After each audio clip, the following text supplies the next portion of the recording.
Bienvenidos a Políticas Públicas 2030, en el quinto año consecutivo del programa, en AM 1220 Secomedios. Y hoy tenemos como invitado al doctor Pablo Neira, director médico del Hospital Ricardo Gutiérrez. Y aparte, bueno, está Jorge Neira y el doctor Miguel Gesechi. Bueno, buenas tardes Miguel, buenas tardes Jorge, buenas tardes Pablo.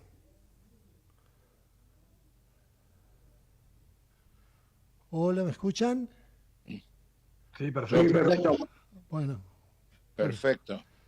Bueno, esto de venir en patota a los Neira, a mí no me va a asustar, porque Amedrentar.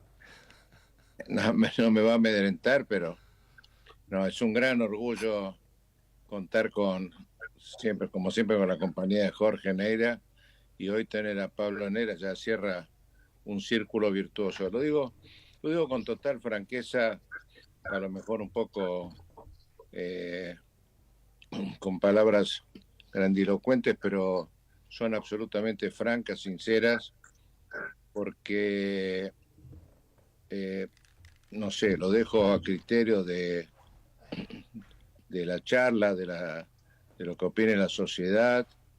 Estoy absolutamente convencido, repito que esto no es la palabra del grupo ni del foro, estoy absolutamente convencido que hay que revalorizar integralmente el hospital llamado hospital público, para mí estatal, como complemento del privado, y uno de los ejemplos, entiendo que puede haber varios en el país, pero este me consta que es uno de los ejemplos, el Hospital Gutiérrez, dirigido por su director médico Pablo Neira, y por supuesto muy agradecido al co-conductor o conductor especial, el doctor Jorge Neira, que probablemente ya esté probando sus nuevas responsabilidades próximas, ¿no? Jorge, gracias por todo lo que aportaste durante estos 5 años, y también por haber acercado con muchísima generosidad y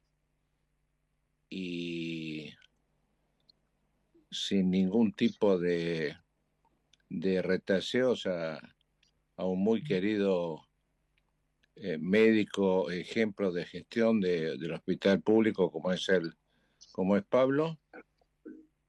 Reitero que por lo menos en esta crisis de salud, que yo advierto como de las más profundas de las que yo he sido testigo, soy testigo, el hospital público imprescindiblemente, no sé qué tiempo puede llevar, pero debe ser ya motivo de debate de cómo se lo revaloriza integralmente y se lo hace sustentable, sin perjuicio de que ya cumple sus funciones en forma eficaz y con gran contención de los pacientes, especialmente un grupo vulnerable como es el pediátrico. Jorge, tenés la palabra. Bueno, gracias Miguel y gracias Horacio. Pablo, ¿cómo estás? Gracias por venir.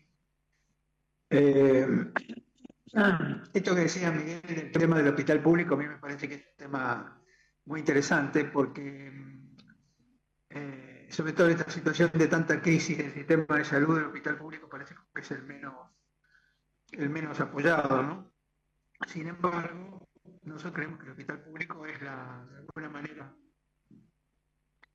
el puntal de la atención de los pacientes, porque debería ser el piso de la atención, el piso de calidad de la atención en todos los aspectos.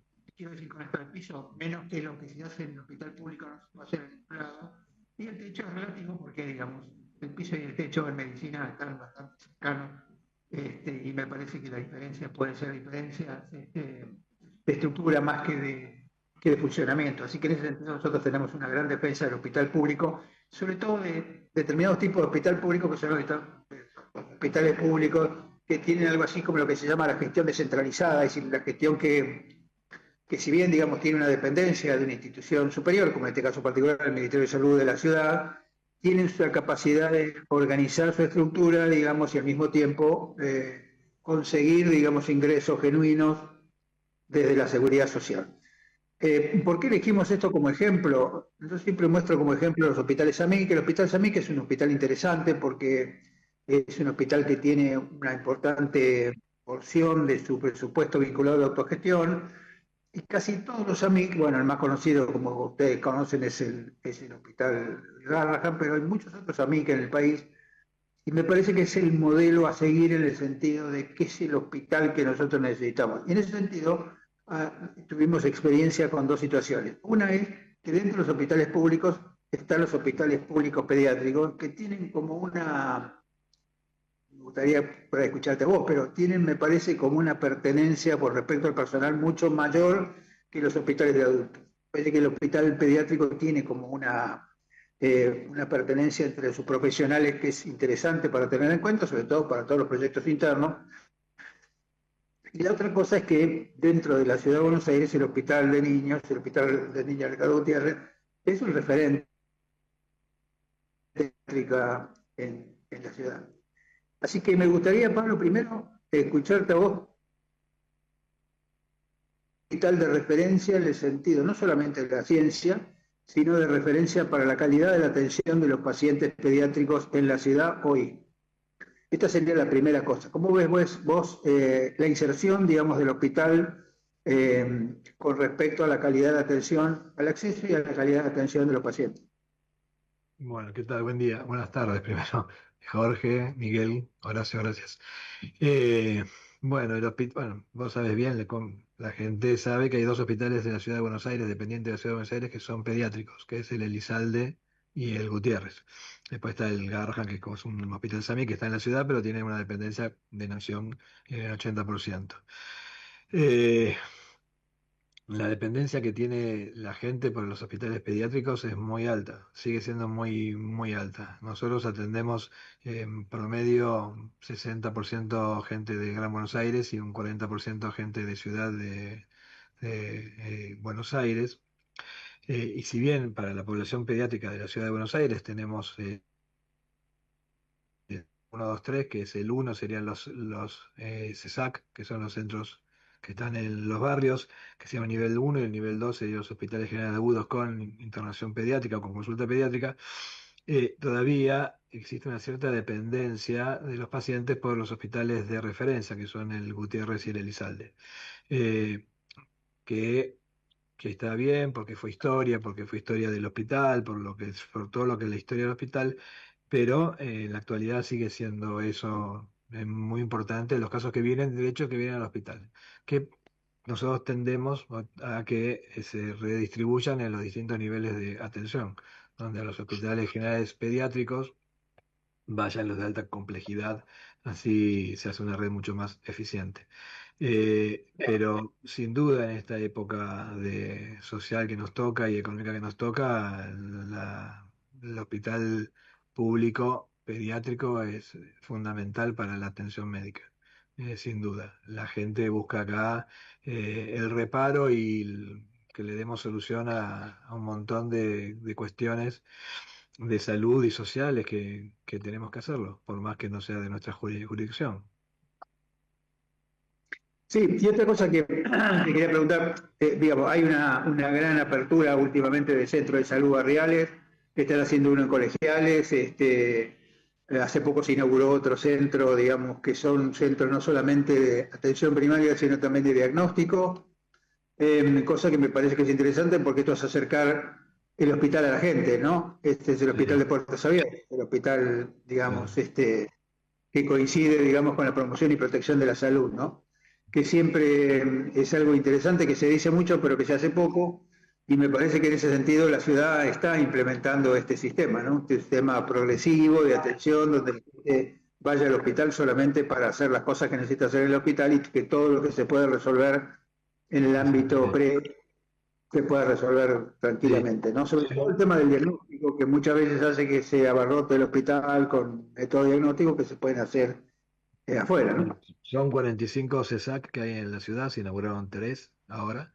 Y los que decimos de diagnóstico son los CEMAR, que son centros de diagnóstico dependientes de los hospitales generales de agudos. Los hospitales pediátricos no tenemos área programática, o sea que no tenemos centros barriales, porque esos están tomados por los hospitales generales de agudos de la zona. Pero más, eso sí, lo importante es que nosotros ya tenemos todo eso de la distribución de los ESAC y de los hospitales generales de agudo nivel 2. Lo que estamos haciendo y trabajando en el ministerio con los demás jefes de pediatría de los demás hospitales y los del CESAC es que la atención de la patología que tiene que atender tiene que ser exactamente igual en todos lados.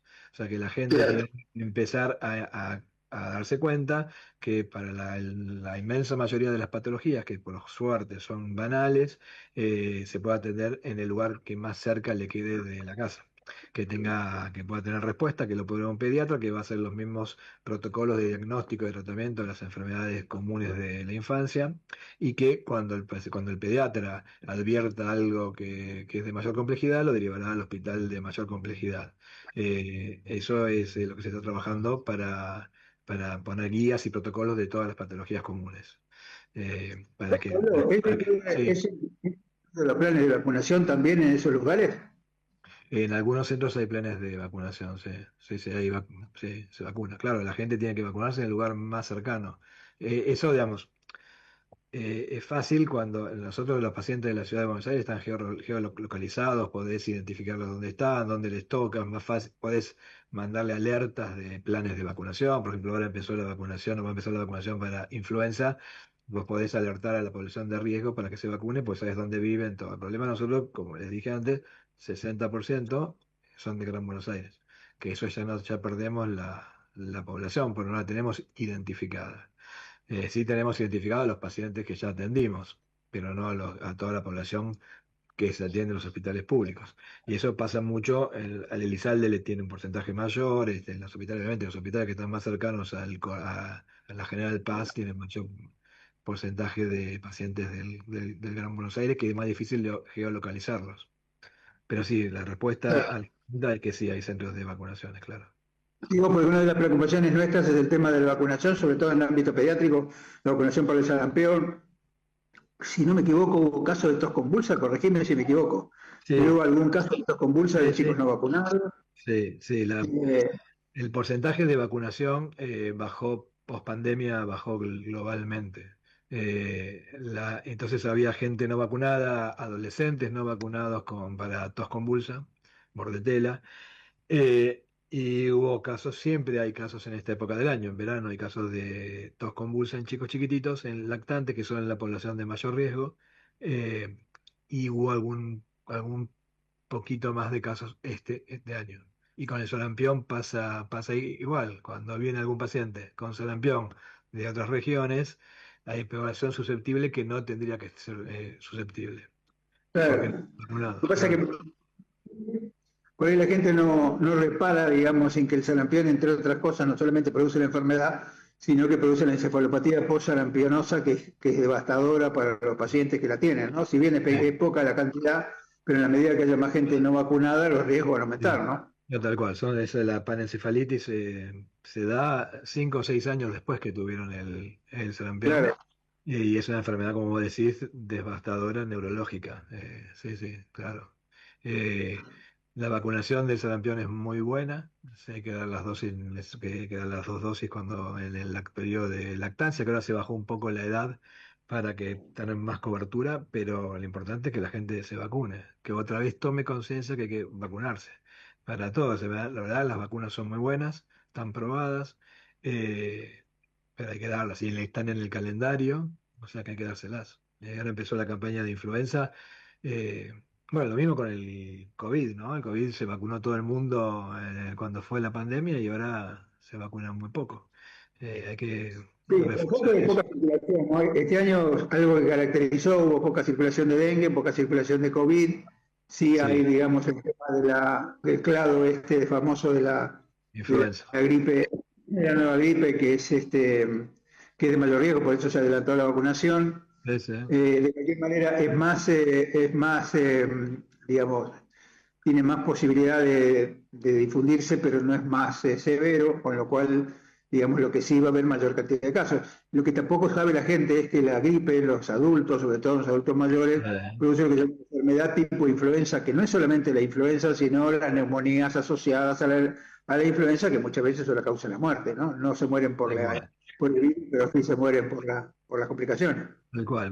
Bueno, vos sabés bien que yo vengo de la terapia intensiva pediátrica y, y la incorporación de las vacunas que hubo durante todos estos años demostró claramente la disminución y del ingreso a terapia de la mortalidad de pacientes en terapia intensiva. La vacunación para el neumococo, con las distintas vacunas que hubo para el neumococo.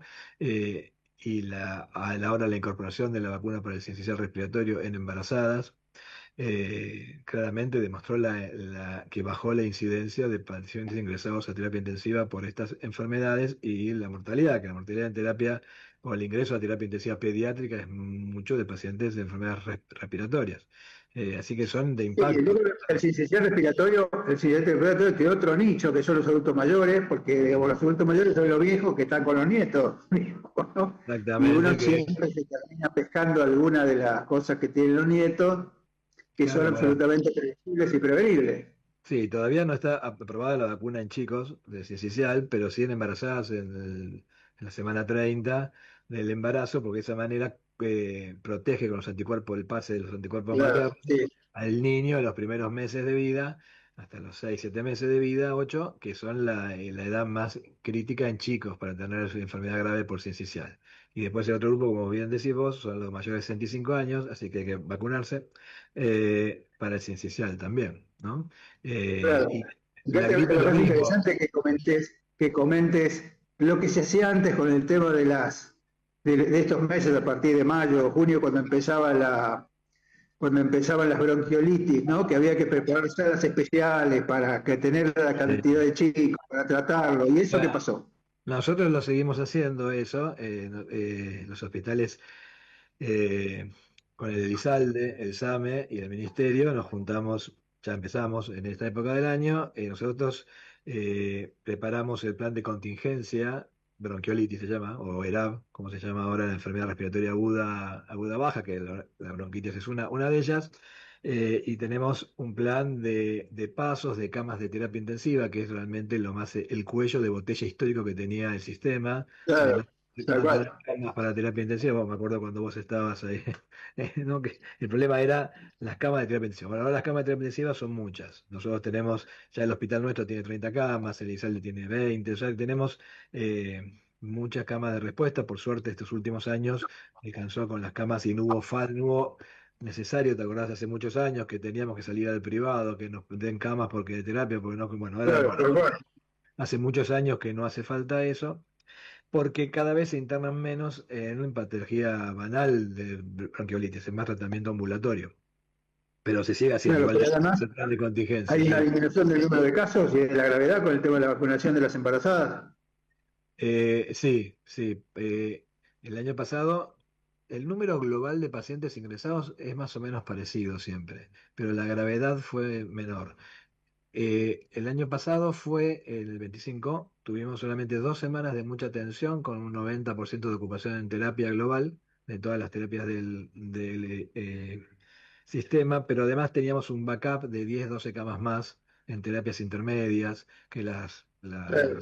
las convertimos a terapia intensiva, pero bueno, no hizo falta, no fueron los otros años hace eso, 10 años atrás o 5 años atrás, en los inviernos eran complicados para nosotros. Para los que hacíamos terapia intensiva pediátrica era muy complicado porque no había cama en ningún lado. Pero no, ahora está bastante bien. Tenemos, bueno, los sistemas de tratamiento. Para que es una idea, la mortalidad de bronquiolitis cuando hace 20 años, más o menos, 20 25 años en terapia intensiva era el 15% de los que entraban en terapia intensiva con ese diagnóstico. Y ahora es cercano al cero en todo el mundo, ¿no? Y acá también, o sea que cambió mucho también el tratamiento, las cánulas de alto flujo, un montón de cosas que se hacen antes que hacen que los pacientes no ingresen a terapia intensiva tanto. eh, Cambió bastante, por suerte. Perdón, ahí quisiera sería ver qué cantidad de pacientes ventilaron. ¿Disminuyó la cantidad de pacientes ventilados o la proporción se mantiene? Se ve que no bajó. Digamos, nosotros veníamos de una terapia de 18 camas, donde teníamos un porcentaje de ventilación mecánica del 80%, más o menos, que es muy alta comparada con cualquier terapia intensiva mundial, era muy alta. El promedio de ventilación mecánica de las terapias de, de- de afuera es más o menos 40-50%, no mucho más que eso. Cuando pusimos 11 camas más de terapia intensiva, obviamente nos bajó el porcentaje de cuidados y de ventilación mecánica. Y se cambió el concepto, que tanto peleamos ustedes primero, después nosotros, de cambiar el término de terapia intensiva por cuidados intensivos. Porque claro, nosotros cuidamos. Claro, Entonces no era indicación, si no estaba para, como decíamos, si no está para ventilar, no está para terapia, y no, la verdad que no. Y eso demuestra que los pacientes ingresan antes a terapia intensiva o a cuidados intensivos y por lo general no tienen que estar en un respirador, no hace falta, pero igual estar en cuidados intensivos 2 o 3 días y eso tener más camas bueno, pero hace... hoy fíjate que las técnicas no invasivas, digamos, tanto la cámara de alto flujo, la técnica Sí, de presión positiva, eso disminuye tal cual. la necesidad de la clásica ventilación mecánica, ¿no? Claro, tal cual, con los beneficios que tiene la ventilación mecánica, pero con los riesgos que conlleva la ventilación mecánica. Claro. Bueno, como toda la invasividad en cuidados intensivos se hace mucho en pacientes críticos, cada vez hacemos más cosas, por suerte, más tecnología, más aparatos, hacemos mucha invasividad cuando hace falta, pero en el porcentaje mayor no hace falta y usamos técnicas más no invasivas que tiene las ventajas, por ejemplo, la presión positiva no invasiva, tiene la ventaja de la presión positiva y las ventajas de no tener las complicaciones de la presión positiva invasiva. Claro, sí, mejoró, la verdad que los cuidados intensivos en todos los niveles, neonatal, pediátrico y adulto, mejoró un montón. Y Pablo, otra cosa que me parece muy importante, ya te dejo, Miguel, quiero cerrar esto, porque me parece que Sí, es muy importante, es que todo esto está claramente vinculado con la vacunación. Parece mentira, ¿no? Pero si nosotros lográramos tener una vacunación mayor de todos los grupos, digamos, de riesgo, esto podría disminuir significativamente era, mucho más. pero sin duda, hace muchos años se presentó un trabajo en una revista científica sobre trasplante de hígado, donde mostraban los beneficios del trasplante de hígado, todo, y la población era un porcentaje muy alto de insuficiencias hepáticas agudas por hepatitis A. Y uno Claro. de los editores que comentó el artículo puso, ¿por qué no vacunan que es más fácil? Claro, bueno, una vez Claro. que se Pero incorporó no solamente es más fácil, este es el tema de la costo bueno, efectividad. Alemania, hablar, bueno, dijo, digamos, diciendo como una chanza, porque la incorporación de la vacuna de la hepatitis A ya hizo que no haya hepatitis fulminante. Yo no vi más hace 20 años. Nada más, Claro. entonces son pacientes que tienen que ir a trasplante. Ahora se trasplantan a otro tipo de pacientes. Digo porque todo esto, viste, con el tema de la famosa hesitancy, como se dice en inglés, de las vacunas, ¿no? El tema de la duda de las vacunas. Yo creo que la comunidad tiene que conocer esto, porque conociendo esto, no hay ningún motivo para no darle la vacuna No, a tal alguien. cual. Mira, Evitas enfermedades muy graves que lo pueden poner en riesgo de muerte a la persona y sin que duda. además es una cosa simple porque se resuelve con un pinchazo. Mira, todo lo que vos estás diciendo, yo siempre, de todo eso coincido con todo. A mí una persona, un viejo médico hace muchos años, conocido mío, me enseñó algo que es que por cada peso, dólar que se gasta, Sí, se, se agarra 6 en el tratamiento. Sigue estando esa persona vieja, pero sí, es sí, así. cómo no, cómo no. Ah, lo conoces. Ahora es porque además es costo efectivo. Además de todo lo que significa para la salud, para el bienestar del paciente, para todo, además es costo efectivo. Se gasta muchísimo menos en el tratamiento del paciente. Así que sin duda la vacunación, bueno, los pediatras somos pro vacunas, ya de base, particularmente yo, si no me echan de casa, así que tengo que sí, tengo que ser pro vacuna, claro. No, no, pero sin Pero duda. ¿sabés qué pasa? Yo creo que, no sé si todos los pediatras, no sé si todos los pediatras participan de esto. Quizás los pediatras de consultorio que no ven estas situaciones de tanta gravedad, no tienen la convicción necesaria como para actuar sobre sus pacientes e insistirles sobre este tema. Nosotros estamos muy preocupados aquí en la es central, digamos, a la actividad médica que la gente se vacune, ¿no? Mira, nosotros para, para influenza, y cuando vos vas acá al hospital, bueno, se meten en el programa y se fijan qué vacunas faltan, o sea que te dan todas las vacunas que le falta, y la verdad que se vacunan, están vacunados 200, 300 personas por día, el personal de salud. Sé que es bastante importante, por suerte. Ojalá que se replique en todos lados. Sí, es una población protegida, por aparte si se vacuna un porcentaje importante, está el efecto rebaño, que no circula la enfermedad y protege a los que no están vacunados, que pueden ser Claro. por elección, que no se vacunan por los motivos que crean, o también por edad, que todavía no les toca, sobre todo a algunos chiquititos, algunas vacunas no les tocan, y esa población hay que protegerla con el efecto rebaño. Eh. Sí, sí.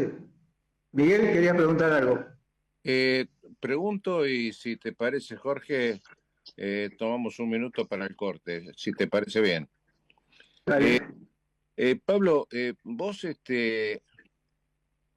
¿hace cuánto tiempo que estás en la pediatría, digamos, en la terapia intensiva, no solamente en la dirección del hospital? O sea, Mira, sí, yo entré en el hospital, yo me recibí en el 89, entré al hospital en la residencia de pediatría en el año 90. En el año 95 entré a la terapia intensiva, pasé por todas las etapas de médico de guardia, de médico de planta, de jefe de terapia, hasta el año 2023, que estoy en la dirección. bueno, me gustaría, lo tiro, como se dice en radio y televisión, para contestar después del corte. Mm. ¿Advertís algún cambio notorio en la conducta social, o sea, la conducta de los padres o cuidadores o familiares cercanos respecto a la resistencia o no a la vacuna? ¿O es un tema de acceso, de que la responsabilidad sería de aquel que no sale a buscar, que no difunde? Eh, Me gustaría saber qué percibís vos como profesional de la salud, si hay un cambio social en cuanto a adherencia o no a la prevención a través de la vacuna, que por lo menos desde este programa, el último con Eduardo López, Jorge trató de agotar todas las especialidades y patologías. ¿Te podemos dejar la Sí, pregunta a la vuelta? ningún problema. ¿Cómo no? Gracias.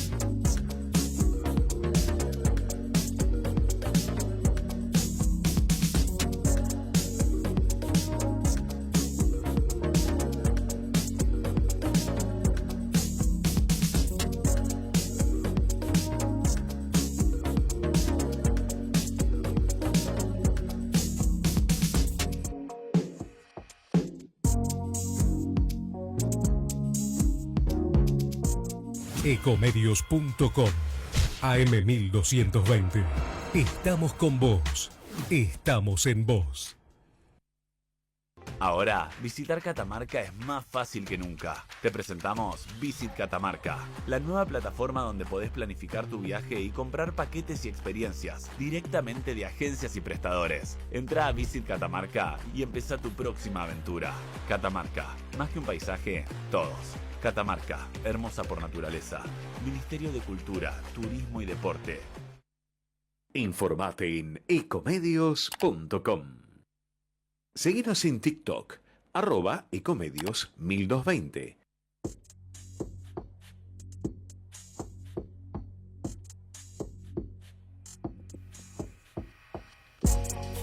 Bueno, cumplido el corte comercial, continuamos con Políticas Públicas 2030. Ya están todos conectados, así que bueno, Jorge, Miguel. Estoy. Adelante. Está conectándose Pablo, a ver, que no lo veo. Sí, Estoy está. acá, ¿eh? Sí, ahí ¿Me está, ven? está.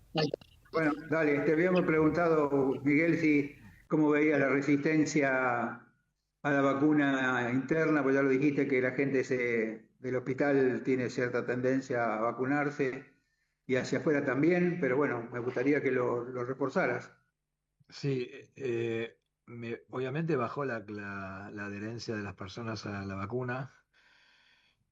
Tenemos dos grupos. Un grupo es de los antivacunas, que en el país es poco, no es muy grande, no es como otros países de Europa o Estados Unidos. Y después está la no, me parece a mí que mucha gente no se vacuna porque desconoce los beneficios de la vacuna. Claro, Como no hace los controles de obstetricia porque desconoce las ventajas de hacer los controles, o no lleva a los chicos a los controles porque desconoce, y muchos también porque no pueden llegar, porque tienen dificultad para el acceso a las vacunas, por más que sean de lugares no tan lejanos. Parece que esas tres cosas son las que hacen que la gente se vacune más, se vacune menos, perdón. Eh, Creo que es fundamental las campañas bien claras de vacunación. Cuando la gente se dio cuenta que la vacunación para el COVID frenaba una enfermedad que estaba matando a mucha gente, sin duda se vacunó, sin duda. Yo no digo, no hace falta que sean campañas tan violentas como fue con el COVID, pero me parece que hay que hacer un mayor esfuerzo para llegar, obviamente, y darle la posibilidad que la gente se pueda vacunar a distintas horas, que se pueda vacunar cerca de su domicilio, que pueda acceder al lugar, que los sábados y domingos también se puedan vacunar. Eh, sí, me parece que hay que trabajar mucho en eso. Por qué se le sí, llama a mí me parece, calendario? a mí me parece que un tema fundamental, como vos decís, de la promoción y protección de la salud es Sí. la búsqueda del paciente para vacunar. Cuando el paciente no puede acceder, por lo que vos decís, porque claro, cuando uno lo ve desde la capital, donde tenemos tantos centros, hay tantos centros de salud, tantos lugares para vacunarse, es más difícil decir yo no me vacuno. Ahora, cuando uno vive en el monte, alguien tiene que llevar a la vacuna, no solamente hay que esperar que venga. Esa es la verdadera Bueno, promoción y protección. Jorge, se entrecorta un poco. A ver, tal fíjate, cual. No, que Yo decía, no sé si me escuchan bien. ya se se escucha bien. entrecorta. No, lo que decía es eso, que me parece con respecto al acceso, que cuando la gente tiene acceso que son dudosos, lo que uno tiene que hacer es ir a buscarlo, digamos, llevarle la vacuna a la persona, no esperar que la persona venga a vacunarse. Y esto me Bueno, parece que es parte de las necesidades que tenemos. no, por eso es parte fundamental de la atención primaria de la salud, donde Claro, hay que esto promoción llevarle, y protección. claro, hay que Porque una llevarle. cosa importante, Pablo, de la atención primaria, como vos bien decís, no es solamente el centro de salud. El centro de salud es poner el hospital en la comunidad, pero aparte de eso uno tiene que buscar a la comunidad y eso es promoción y protección de la salud. Claro. O sea, la atención primaria es el centro más la promoción y protección. No es No, que el centro tiene que ser solamente un lugar asistencial, sino que tiene que tal promover cual. y proteger la salud, ¿no? No, por eso es tan importante los ESAC, que son los centros del barrio, porque abren a la salud del barrio. Entonces, Claro. ellos saben la población que tienen, saben los nacimientos que hubo en la población de ellos, las personas grandes, las personas, y tienen que ir a chequear que todos se hagan los controles, las vacunas, todo lo que sea necesario. Para eso es importante.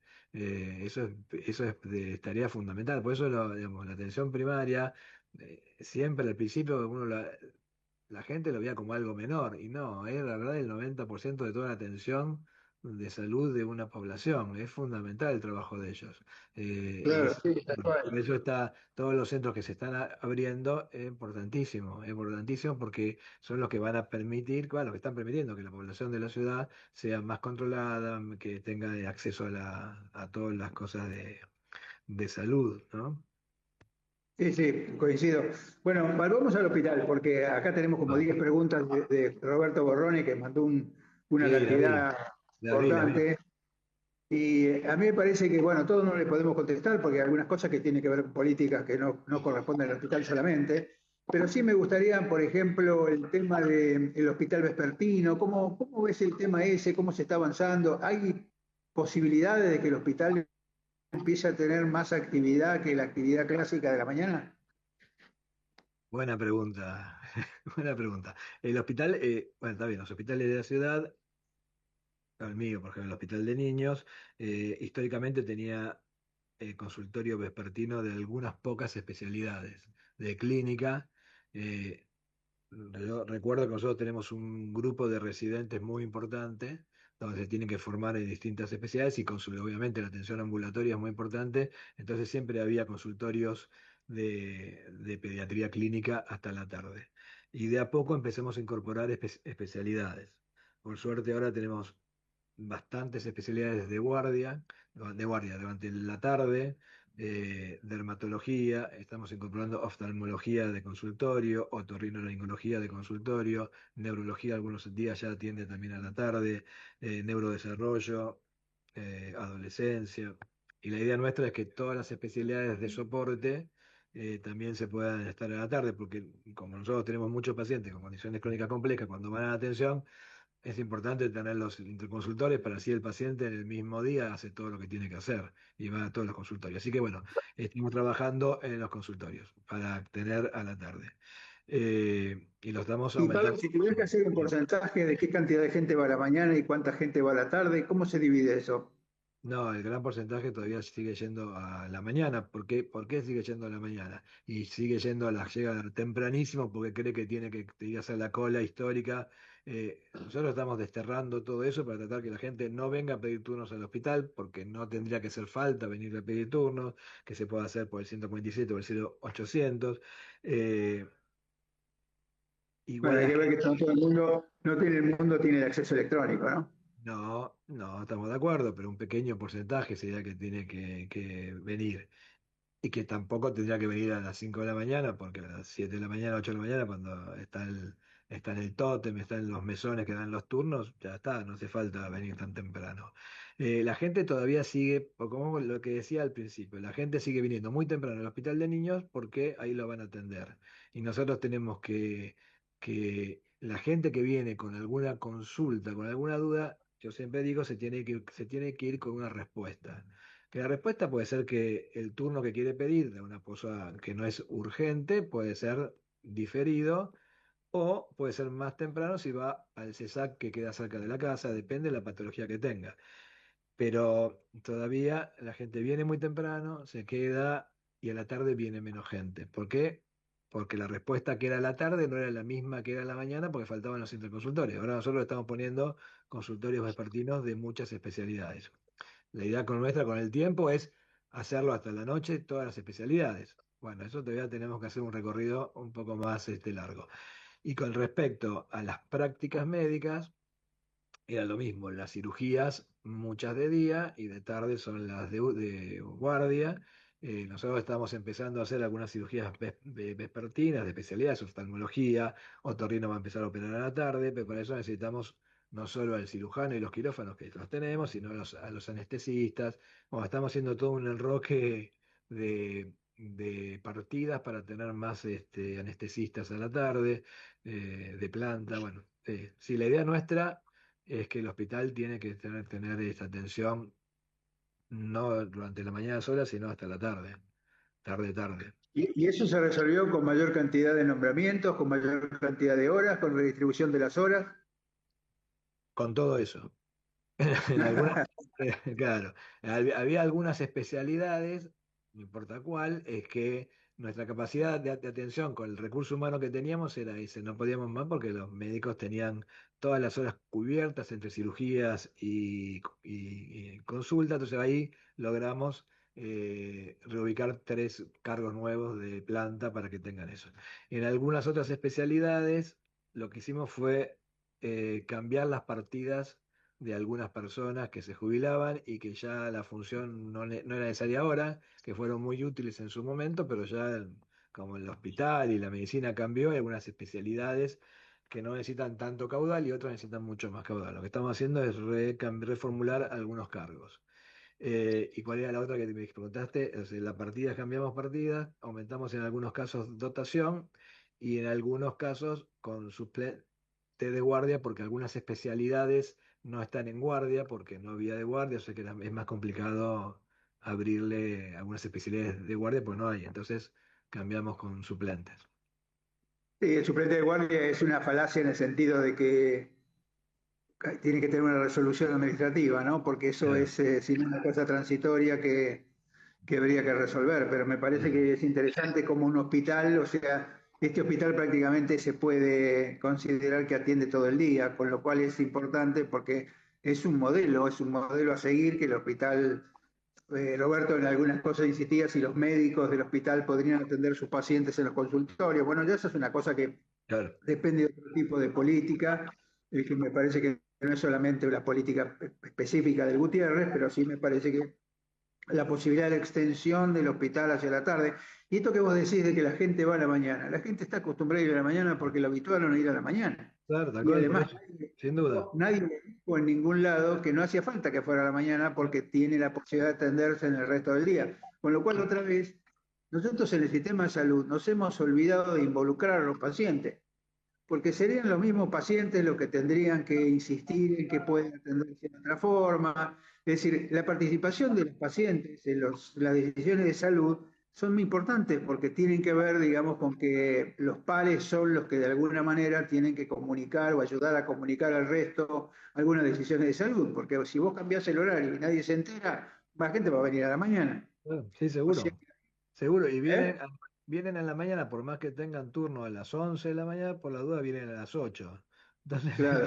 por las dudas, y están, yo recorro bastante, sabés que soy bastante inquieto, que voy caminando por todos lados, y yo le pregunto a veces, "Señor, ¿desde qué hora está? Desde las 4 de la mañana". Digo, ¿para qué viene a las 4 de la mañana? No, porque bueno, acá era así antes, bueno, pero ahora no hace falta. Digo, vaya a tomar un café, después vuelva, porque me da pena. Pero obviamente que la gente hace las cosas porque así era. Claro. Bueno, es un camino muy largo el que tenemos que recambiar una cultura del hospital. Que hay que decirle que puede venir más tarde, que tenga turno, tiene que venir con los turnos para si no viene de más. Bueno, de a poco lo vamos a ir logrando, seguro, seguro. Pero Sí, bueno, me parece volviendo al que tema, estamos en- volviendo al tema de esto, las especialidades ahora de la tarde, estamos empezando hasta las 4 de la tarde, estamos empezando ahora, varias especialidades que van a empezar a atender ahora a la tarde, y nuestra idea es cuando tengamos las especialidades más importantes, todas trabajando hasta las 3 4 de la tarde, ir de a poco tratando de avanzar en el horario. Pasa que también los médicos trabajan afuera en el privado y claro. claro, tenemos también, pero nosotros le damos la opción a los que se incorporan nuevos, por más que se incorporen porque por la jubilación del anterior, que puede tener las horas que tiene, que son 24 horas efectivas, las puede hacer a la tarde, que no es como antes que si no vas a la Claro, mañana. bueno, esa es una cosa, eso es otro mito, digamos, que era el hospital a la mañana y Claro, a la tarde el consultorio, ¿viste? Que es claro, un tal cual. mito está arraigado de hace 100 años, cuando era la vieja Pero, medicina, y la gente no, considera, yo siempre decía, si yo tengo un trabajo en el hospital público a la tarde, puedo ir al sector privado a la mañana y claro, tal resolver los cual. problemas, y nadie me va a decir nada. Pero aparte puede ser, lunes, miércoles y viernes viene a la tarde, martes, jueves a la mañana. Claro, Bueno, obviamente es más fácil a los que ya están hace muchos años habituados. Esto fue como la guardia de 24 o de 12 horas. Nosotros claro, creemos sí. que la guardia de 24 horas es muy complejo para una persona que esté todo el día sin dormir. 24 horas, los que hicimos guardia sabemos que es medio complicado estar despierto 20 horas después con la misma capacidad. Nosotros pensamos que 12 horas es una buena cosa, pero cuando en terapia yo le pregunté a todos los médicos, que eran 30 y pico, y perdí por goleada, no querían saber nada de Claro, pasar de 24 a 12, pero los nuevos que ingresan, voy a decir, bueno, mirá, ponete 12 horas un día y 12 horas otro, y dividite y estamos bien, descansás y lo mismo. Y la gente nueva de a poco lo va incorporando, eso de hacer 12 y 12. sí, a mí me parece que hay resistencias que son prejuiciosas, pero yo también pasé por la misma situación. En el Claro, Fernández tuvimos la suerte de que la gente entendió el tema de los horarios, que ya fue uno de los más fáciles para cambiar los horarios de 8 horas, incluso en el Fernández eran de 8 horas, y turnos, digamos. Así que bueno, eso tiene sus bemoles, tiene sus discusiones, pero uno siempre le encuentra la vuelta para decir que no sirve si no quiere. Pero no, tal es cual. primero porque no quiere, no porque le busca la vuelta porque no quiere, no porque Bueno, no sí, quiere sí. porque le buscó la vuelta, ¿no? Así que a mí me parece que es un tema importante. ¿Qué pasa con el pabellón Gómez? ¿Cómo anda el Gómez? ¿Cómo, El viejo Gómez. eh? El viejo Gómez, mira, te podría El mandar una viejo foto que Gómez. saqué con la foto con el candado puesto. Ya vaciamos el pabellón Gómez, que es este pabellón con 3 salas de clínica, 60 camas de pediatría, neumonología, hemoterapia. Reubicamos en el hospital, ya están reubicados hemoterapia en otro lugar, odontología y neumonología. Mañana terminan de ensamblar los módulos, los modulares de los consultorios de neumonología. Son unos trailers con 8 consultorios que ya están, ya lo empezaron a ensamblar el lunes pasado, pero son módulos muy grandes. Los que se acuerdan de la SUFU que estaban en los hospitales a COVID, son más grandes y un poco mejor, con nada, aire acondicionado, piso, bueno, todo como un consultorio moderno, con conectividad, bueno, ahí ya también el viernes ya termina de mudarse eso y ya esta semana que viene empieza el cerramiento de la obra para empezar. Es una obra estimada en 20 meses. eh, y bueno, a esperar, ya está, ya empezó también y las salas de clínica pasaron a las salas quirúrgicas con esta cosa del hospital de cuidados progresivos, o sea que ya después van a quedar ahí. Hay que yo siempre los felicito y les agradezco profundamente a los cirujanos y a los clínicos que la comunión fue mucho mejor de lo que me imaginé. Siempre me imaginé que Mirá, íbamos a tener víctimas entre los médicos y no, la verdad que se pusieron del lado del proyecto de mejora del hospital, como es este pabellón que va a ser una cosa muy importante para nosotros. Obviamente no es que están todos felices y contentos bailando, pero se no, están pero es un cambio adaptando. conceptual, es un cambio conceptual, porque digamos, el cambio conceptual del hospital de cuidados progresivos, donde el centro es el paciente y no el profesional. Tal cual, Que la tal gente cual. tiene que empezar a darse cuenta de que no es el dueño del hospital, sino que el hospital tiene que Pero, fundamentalmente estar destinado a la tal atención. cual, pero era un pabellón que cumplía 100 años. Y Claro, sí. y muchos lugares, médicos de mi generación, de amigos que estuvieron en neumonología 40 años de su vida ahí, nada, se tenían que ir de ahí. Después vuelven, pero vuelven a un lugar totalmente distinto, mucho más moderno, mucho más... y bueno, le daba tristeza dejar el lugar donde estuvieron toda su vida trabajando. Pero bueno, se adaptaron, se acomodaron, bien, bien, así que Sí, ahora además me empezamos. parece, por ejemplo, en el caso especial de neumonología, ¿no? Que tuvo toda esa historia de la terapia respiratoria, de la esa cosa,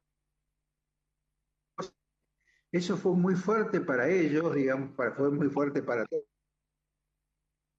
el tema del concepto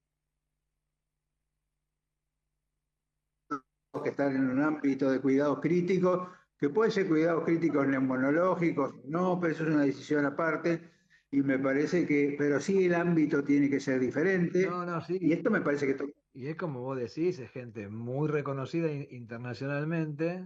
El jefe es un tipo, una persona muy reconocida internacionalmente.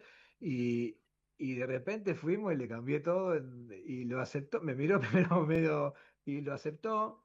Entendió que era mejor para el hospital y la verdad que es admirable. O sea que todo el duelo que hacen, porque son duelos, en definitiva son duelos que hacen. sí, claro. Y hay que dejarlo. Yo le decía, dejémoslo que protesten un poco, porque se lo merecen protestar. Bueno, ahora ya están en la etapa en que ya se están mudando y que van a trabajar perfecto como trabajan ellos, van a hacer las cosas que hacen que son fantásticas, lo mismo que hemoterapia, que odontología, que endoscopía, que la sal. Bueno, y volverán después, algunos sí, otros no vuelven al Gómez, pero con un concepto de atención que va a ser distinto, Claro, es que diferente. va a ser que la calidad de atención, que la equidad de la atención va a ser no solo declamatorio, sino que va a ser una cosa real. Y eso Sí, y nos además ha... que va a ser de todo, porque hay una cosa interesante que es que va a ser de todo, porque antes era mi sala, y mi sala era Ah, el bueno, reducto de 24 camas, ponele. Y no, ahora claro. es el hospital, digamos, y ellos Bueno, van a trabajar en el hospital, y yo creo que eso le da una pertenencia diferente, ¿no? yo lo sufría cuando estaba de guardia en terapia y me faltaba un respirador, iba a buscar la otra terapia no polivalente, otra y decía, no, este es mío. Yo decía, pero necesito yo si vos no lo estás usando.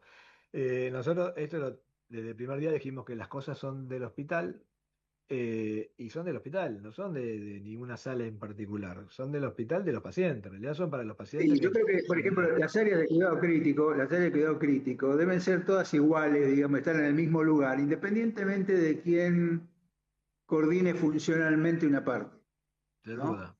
Es más, yo hasta te diría que ni siquiera debe estar sectorizado, porque cuando vos estás sectorizado y resulta que necesitas un paciente de un sector y no tenés cama en ese sector y tenés la cama al lado disponible, no vas a dejar de internarlo porque esa cama disponible pertenece a otro. Y No, esto es lo que hace que en poco tiempo estén los pacientes tan mezclados que se den cuenta que en realidad ellos son los responsables funcionales, pero no los responsables estructurales. a nosotros, vos sabés bien que nosotros tenemos una terapia polivalente, una cardiovascular que tiene que estar separada, que eso sí tiene que estar separada de Sí, los bueno, eso por cardiovasculares, características. por las características, porque tiene el tórax abierto, por las cuestiones que sea, y una Ah, neonatal que también tiene que estar separada. Pero la polivalente, y eso fue lo que me ayudó a mí en que entiendan cuál era el concepto de cuidados progresivos. Digo, en terapia claro, intensiva, ahí no me preguntaban de qué especialidad era, iban todos a la misma. Bueno, así tiene que ser el claro. resto del hospital. Así que sí, sí, estoy de acuerdo, tiene que ser todo, Jorge, polivalente. ¿me Sí, permitís una pregunta? sí. Sí, Eh, pues quedan pocos minutos, pero no, no muchas veces se tiene el lujo de tener, y a mí los afectos y la amistad no me limitan en los elogios. Tenemos a dos profesionales de la terapia intensiva, aunque con diferentes grupos de etario de pacientes. A ver qué opinan los dos de un tema que me ha llegado y que lo vamos a transmitir al grupo, eh, el famoso tema de la relación médico-paciente, que nosotros lo extendimos a médico, paciente, familiar, allegado, etcétera. El tema que está dando vuelta en el Congreso, que le ya han llamado un proyecto de ley de violencia sanitaria. Me gustaría conocer el concepto de ustedes dos, si ven algún crecimiento en el tema, o una morigeración, o una... eh, yo sé que el tema es complejo, lo vamos a tocar en otra oportunidad, pero eh, se está, el médico está viviendo el rechazo al diagnóstico no aceptado por el paciente o familiar. Pablo. Bueno, no, pensé que ibas a hablar vos, te iba a dejar a vos que son más No, grandes. yo simplemente haría un solo comentario, ¿no? A mí me parece que esto es algo que yo discutía mucho y charlaba mucho con Paco Maglio porque nos interesaba el tema. A mí me parece que el tema de la violencia en el ámbito de salud hay que mirarlo de los dos lados, ¿no? La violencia que se ejerce contra los profesionales, la violencia que el profesional ejerce indirectamente sobre el paciente cuando no lo trata empáticamente, ¿no? Y a mí me parece que esto es una cosa importante que tiene que ver con la formación profesional por un lado, por formar a profesionales que entiendan que existe que el otro tiene sus necesidades y que tiene sus momentos, y que si bien no es solamente patrimonio de unos, también es patrimonio del buen trato, digamos, en el ámbito de la salud, en particular en los servicios, ¿no?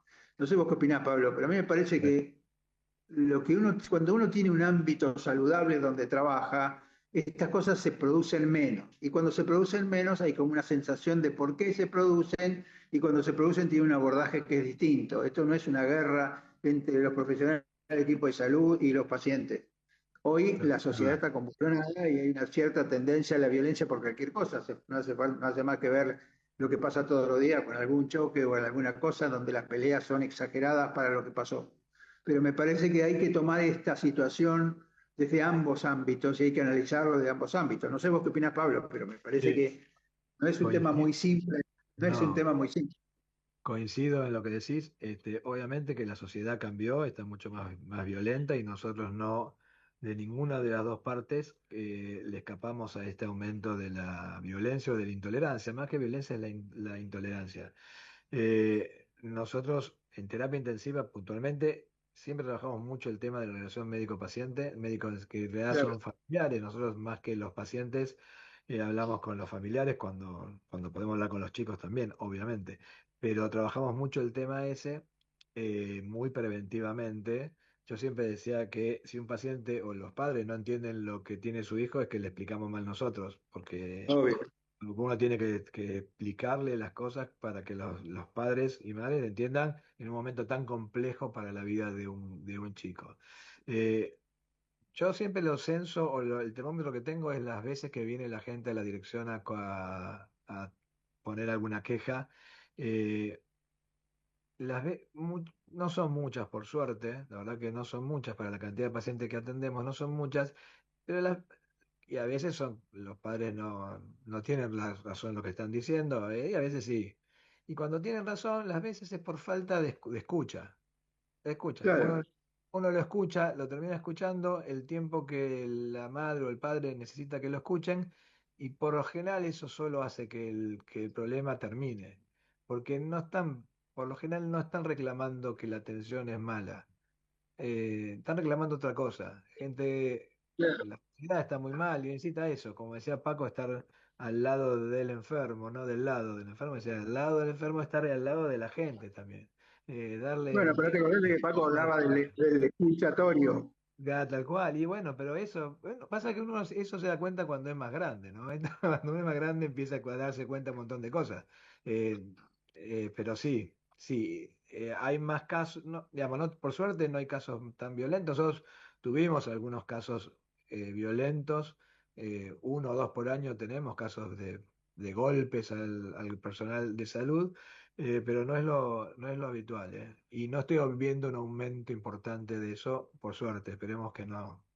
Sí, y está resuelto el tema de la seguridad de la institución, es decir, la institución tiene seguridad como antes era, seguridad privada Nosotros, y seguridad. no, nosotros tenemos seguridad privada que es una empresa que cuida los bienes del hospital. O sea, no tiene ninguna injerencia en los problemas de las personas. Es un problema. Tenemos también muy buena relación, en nuestro caso con la comisaría de la ciudad, de la 2B, tenemos muy buena relación con el comisario, tenemos acceso a ellos rápidamente, y además tenemos los pacientes que están ingresados tenemos algunos pacientes con problemas de salud o sociales o de adicciones que están con con un policía de guardia, y también tenemos, pero que se dedican al chico solo. No tenemos seguridad policial en la puerta. No. Bueno, no me gustaría que un corte sin de agradecer, con un fuerte abrazo y felicitaciones a los hermanos Neira, y pero muy agradecido. Jorge, de tus últimas palabras. Un solo comentario que la verdad que nos quedamos a mitad de camino porque íbamos a hablar de las mejoras administrativas, financieras, contables. Para eso necesitamos otro programa entero, porque me parece que es muy interesante analizar, digamos, la nueva gestión económico-financiera, ¿no? El viejo hospital que recibía solamente la plata del ministerio, sino cómo se pueden gestionar las cosas de diferentes maneras. Gracias, Pablo, muchas gracias como siempre. Está mal que yo te lo diga, pero bueno, yo te agradezco muy especialmente que estés acá con nosotros. Vos sabés que este es nuestro espacio. Y bueno, nos veremos. Yo creo que nos quedamos a mitad de camino, Miguel, así que tenemos otro... Bueno, muchas gracias a los dos, muchas gracias Miguel, muchas gracias Jorge, te agradezco por la invitación. Cuando la agenda de Pablo lo permita. No, cuando quieran ustedes, por favor, Miguel. Gracias Jorge, gracias Pablo, un abrazo grande. Igualmente, gracias. Chau, chau.